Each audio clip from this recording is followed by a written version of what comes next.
আসসালামু আলাইকুম বন্ধুরা, সবাই কেমন আছো? আশা করি সবাই ভালো আছো, ভালো থাকো।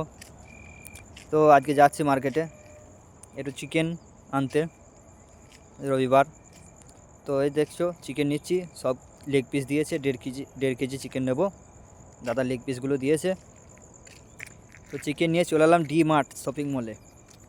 এখান থেকে নেব 1 প্যাকেট তেল, 1 প্যাকেট জিরে গুঁড়া আর একটি আদা রসুনের পেস্ট।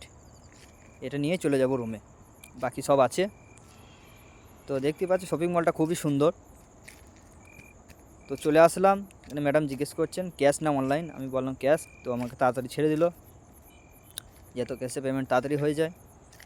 তো ক্যাশ পেমেন্ট করার পরে ম্যাডামের কাছে চেক করিয়ে উনি চেক করলেন কী কী সামান নিয়েছি, কী নিয়েছি, বিল চেক করে ছেড়ে দিলেন। তো এই যে চলে আসলাম বাইরে, এবার চলে যাব রুমে। রুমে গিয়ে চিকেন কষা খাবো। তো বন্ধুরা সবাই ভালো থেকো, এই বলে মিনি ব্লগটা শেষ করলাম। আসসালামু আলাইকুম রহমতুল্লাহি ওয়া বারাকাতুহু।